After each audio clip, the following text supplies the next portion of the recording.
Welcome to the Pictures of Lily podcast, Vintage Edition. I'm your host, Lily Moayeri. I have been a music journalist since 1992, and I interview a lot of music-related people. This podcast is about my experience behind the story, what my experience is doing the interviews, just to give you a snapshot of what it's like on the other side of the digital recorder. Over the last couple of years of the Pictures of Lily podcast, we've shifted to the Vintage Edition, where I'm sharing my experiences about specific interviews with the bonus of original audio from the artists in those interviews. These interviews pull from my 33-year archive, many of which are recorded on cassette tape. Pictures of Lily.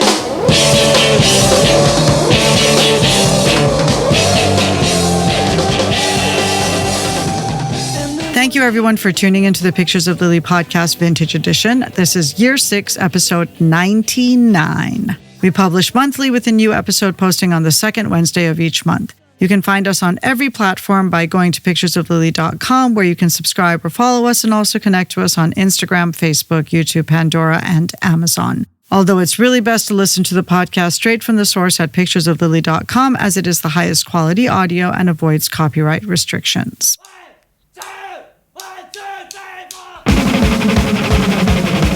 This episode is my first interview with Supergrass in 1995 with the group's drummer, Danny Goffey.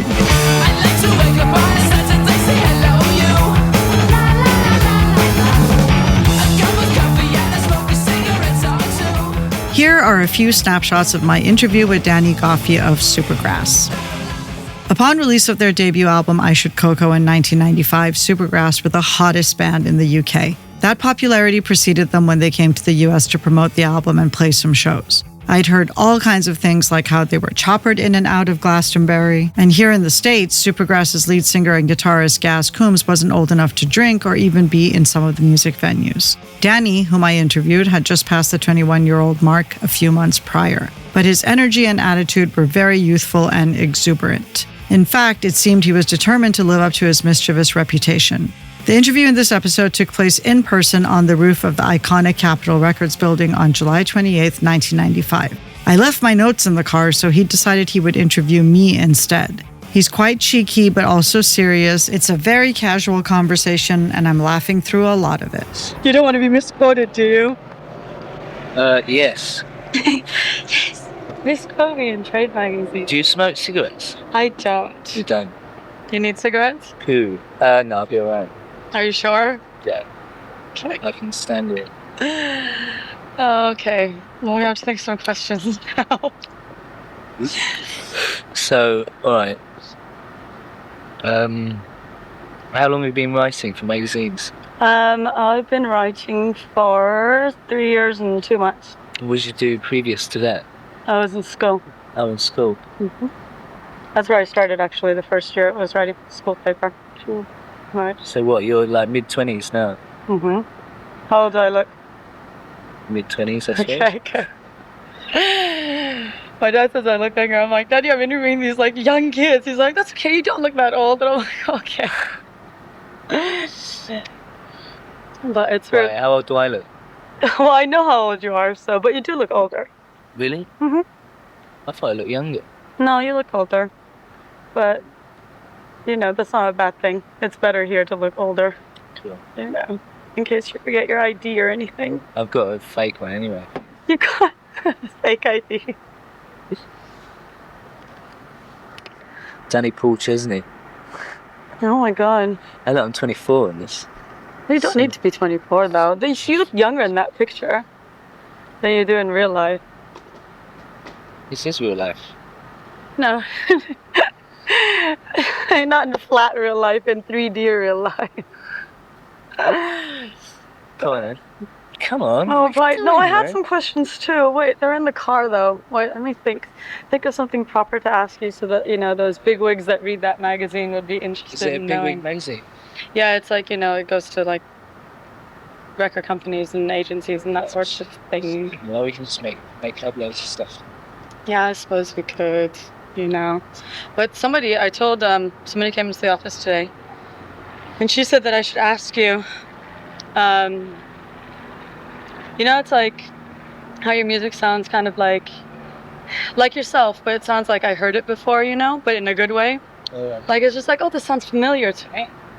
And I was telling them that, even though they're really young, their music sounds really old. And she was saying that, how do you think that, the people that you do sound like, supposedly from the 70s and the 60s, how do you think it's changed from then to now? Bands, lifestyles then and now?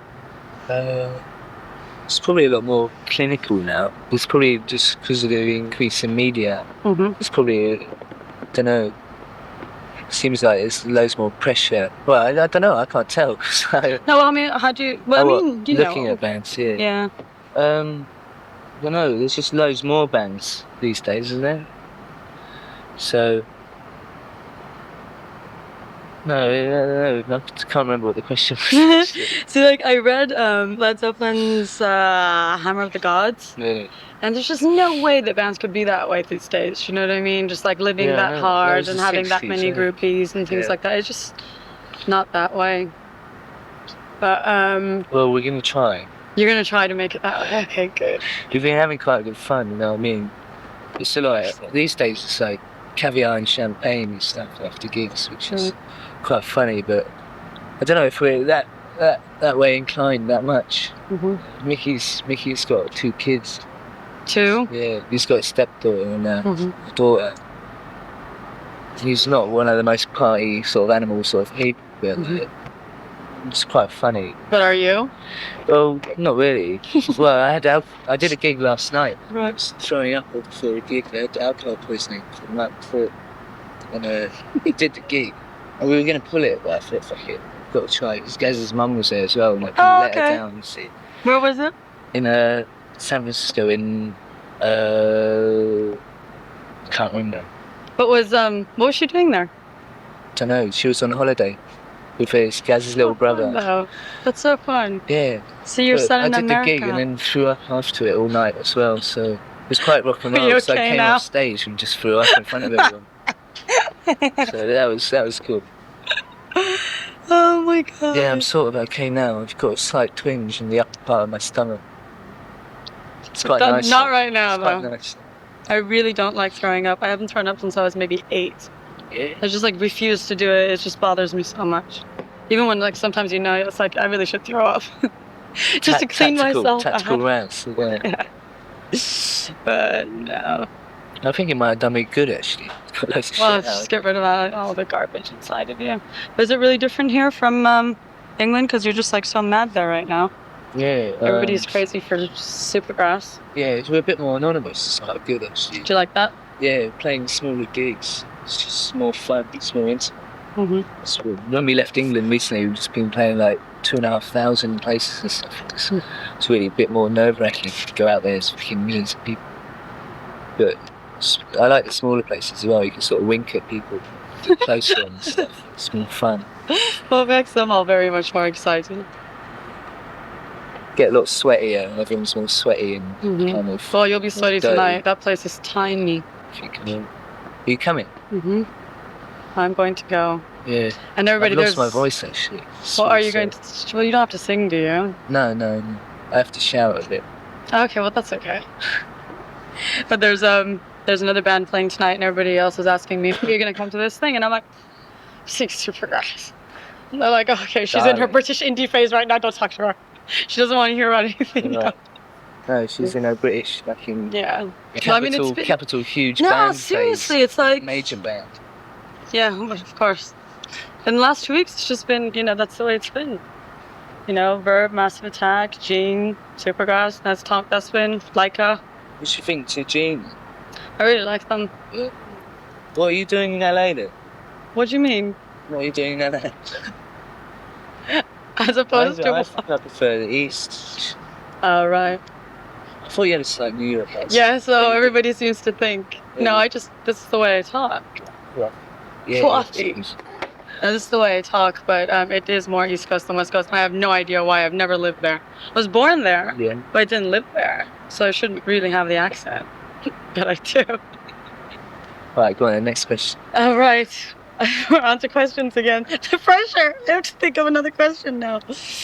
Wait, let's think of something music related. So, when did you start writing music? I only write music. Oh no, that was one for me. Oh, when did you start writing music? You don't write music? No, I only write about music. Oh, right, yeah. Sorry. When did you start writing music? I was probably about 10 or so. Yeah, I had a band called the Fallopian Tubes. And it was me and my friend when I was 10. I was probably when I started. But I'm going to release that soon, in the next couple of years. Under fallopian tubes? Yeah. Okay. Why would a 10-year-old even know about fallopian tubes? I didn't even know about them until got much older. I think we were really weird. Me and my friend Matt, we just said weird sense of humour. Today, we spelt it with a PH though, so we couldn't know that. But, yeah, we had songs like "My Wife Shut My Gonads in the Door" and "Life of Cack." I think English people maybe grow up much too fast. But we were stupid as fuck. We were really stupid. But do you know? Most of the people I meet over there, I'll ask them, when was the first time you had sex, and they'll usually tell me, "Oh, she's 14, she's 13, didn't even know what I was doing." She didn't know what she was doing. Yeah, English people. Yeah, they're just just bump into each other. It's like, that's it. Yeah, they're terrible. But they tell me that American people are like that too, but it just doesn't seem to be as much. Because see, English people, they'll say it's not a big deal. But over here, it's nobody wants to say they had sex when they were 15 because that's wrong. You shouldn't have. You should have been older. You should have known. So when was yours? Much, much later in life. I'm a late bloomer. I sort of fucked it up. I don't think I did it properly though. But the first time, so it didn't count? Well, yeah, all my friends, my friends all had sisters and stuff. So we were about 10 or something. Playing shit. 10 again? 10 is very milestone year for you. It was. So, I really think I didn't know what sex was at 10. I really didn't. I was running around kissing lots of boys at that time, and they're all younger than me. But these were all older girls, sort of probably pubescent almost. I was about 10, so they sort of took advantage of me, I'm sure. Wow. But it was all right. It was all right. Did you even know what was going on though? Not really. Well, yeah, I did. Did you enjoy it? Exactly, I mean, was it good? No, I was like... it seems like it's always good for guys. I think it was really I think what happens, you have your penis, right, and your foreskin's attached around the bottom of your helmet kind of thing. Yeah. And then when you get to a certain age, the skin kind of peels back to make it easier. Right. And I don't know. And it wasn't peeled back then, was it? No, yeah, and I think it fucked up a bit. I shouldn't be telling you this. No, go on, next. I did want to be a guy, though, for a while. I mean, I still do, just for 2 hours, just so I know what it's like. I wouldn't like being a girl. For a long time or a short time? Probably, I could try it out and decide what I like best. All right. I'd like to have someone else's senses, the 5 senses for a day. Because you might have really acute stuff and you don't realise, or you might have really terrible and you make do with it. Just try it, other people. I thought about it just being senses. I always thought, just the whole thing. Maybe the whole thing. I wanted to be Brett from Suede. Because I thought about it before, it's oh yeah, I want to be a guy for 2 hours and have sex with some girl and just see what it's like on the other side, Because they just seem to have so much fun. It's just never stressful for them, They just didn't do what they have to do. That's because it's stupid. It's totally stupid.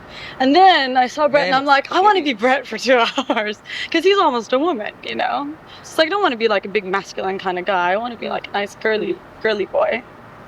But he's kind of fat around the middle. Fun. Yeah. Well, he does, but he picks really ugly girls. He's a bit Spanish. They're downstairs? Downstairs? Mm-hmm. I don't know about it. Just because he's a girl, it could be anybody else that's girly. No, not because I'm not really picky about him. He's really gross. Really? I think so. Hey, Brett, you just want to live his life for a bit? No. I just want it to be his body. But, I mean, he's yellow. And really sickly looking and stuff, But, okay, more questions. They're going to come and take you away. And I've only asked you, maybe 2 things. And they all ended up talking, you still end up talking about sex. Think of something. Think of something that people want to know. They're going to come and take you away in a minute. I don't know. You would play the interview. I know. I don't do things this way. I usually just, talk. But now, with this new magazine, it's just the stress of questions is just doing my head in. Because usually I just talk and I just make something out of it, Okay, we're all I'm quite involved. My brother makes our videos, directs our videos. And some friends of mine do all the artwork for all our stuff. I don't know, we haven't got... But, artwork so for that's what? For our albums and I have one. posters and stuff I've got like an that. album. Oh. All our singles and stuff. Yeah. That's a bit weird, that bit. Is it different? It's quite striking. No, it's the same, but... Mm-hmm. So we're well involved in what we're doing. Is that you? Yeah, we're really involved in what we're doing. So I think we've put like people out of a job at Parlophone in mind because You're doing all your own to do it stuff. ourselves. Yeah. I think people might know if they just see the band, see it on Capital and EMI, they might just think it's a bit of like they're not really that interested. You know, like a band like Shampoo or something. Like, I don't know if you can see the similarities, but there isn't any. So There isn't what? there isn't any similarities like between us and anything like that. We're really into what we're doing. Mm-hmm. What do you think you'll be doing 10 years, though? 10 years down the line? I know, but I mean, just think about it. You'll be 31. Well, Will you even remember today? We've got like a 6-album deal. Yeah? Right. So we want to do our 6 albums. It's our goal in that. By then, like, I'll be 30. Right? So, might buy a nice little cottage, get married, have some kids. Where do you want your cottage to be? Don't know, maybe south of France. But this is cool, man. It's like a vehicle for travelling around to loads of different countries. I feel really lucky. So we like sing here. I was washing up like 2 years ago. I was washing up in the kitchens and stuff. So it's really lucky. But I want to. It's really good to like check out places where you can live in the future. If you like making a bit of cash, and buy a caravan. Just go. Did you out wear gloves when you did washing up? Yeah, sometimes. I was a dinner lady for a while. Right. At a school with all the old dinner grannies. Did that for about 3 months. I wore gloves then because the food was just velvet. Yeah. So I have a friend who does washing up every once in a while, and I'm really worried about his hands, and he says that the water still gets down the gloves, and the gloves keep slipping. I'm like, well, have you tried tape and all that? And he's like, yeah, it just doesn't work though. Dirty water stuck in your gloves. It's so gross. But I don't want him to just be like in that filthy water all the time. It's very bad for your hands. That's what they tell me anyway. I don't use gloves when I do the washing up, but I only do them really quickly. We do, but we never use it. Who do you live with? My dad. It's me and Daddy. What, in Hollywood? Yeah, right. No, I was born in Washington, D.C., lived in Iran for 2 years, lived in Pakistan for 5 years, went back to Iran for 10 years, been here for 9 years. Oh, 9 years today! Yeah? Yes, today is July 28th. Oh my God, my 9 years in LA. I was just like so more than enough in here. Maybe we could dedicate a song to you tonight. Oh, good. 9 years in LA. Billy's in here 9 years. But I'm ready to leave. I've been ready to leave for a long time. Really? But my dad wants to live here and I want to be with him, so. You don't want to go back to Iran? No, I'm going to go to England. England? Yeah. I've discovered in the last month that I thought I had loads of great friends there and stuff, but I wasn't really sure because it's like there are people you have a really good time with, but it's like, are the people that you have a really good time with really your friends? Like when you need to not have a good time? Good to be with when you're high. So. Yeah, so I've discovered that they are way more than the people here. Yeah. Yeah. If something shitty happened, and they were the ones that were there. Considerate? They're the ones they care, and the people over here. Yeah, I've loads of girls that I've met when I've been over here. Also, sort of, they really hate the American men. So really loud and got bitch and like it's really horrible stuff. Really? It's like it's really nice, you know. Yeah, this was. I can sort of see it as well.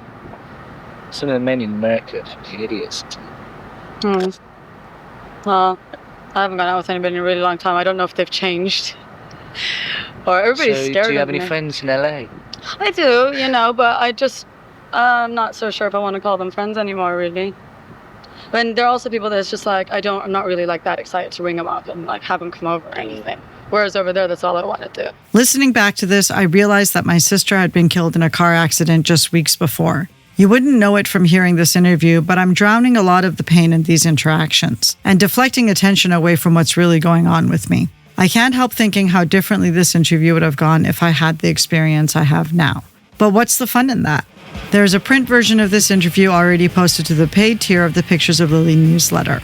The Pictures of Lily newsletter goes out every couple of weeks and you can subscribe to it for free. For my paid subscribers, I am posting bonus newsletters that include print-only interviews from my 33-year archive, including classic ones from the 90s with a cross-section of people from The Cure to Oasis, Blur, Portishead, Daft Punk, and more to come. For founding members, there are additional interviews with Noel Gallagher, Damon Albarn, more Daft Punk, and Talvin Singh. I will link the Pictures of Lily newsletter in this podcast if you'd like to subscribe to it for free. Any paid subscriptions to the Pictures of Lily newsletter go straight to supporting the production of this always free podcast.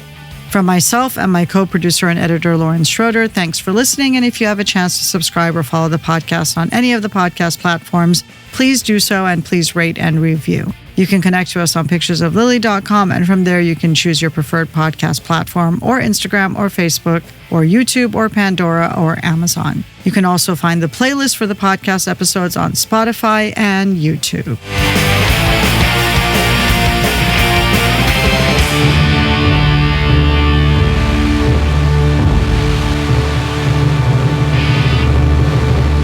Thanks for listening. Pictures of Lily.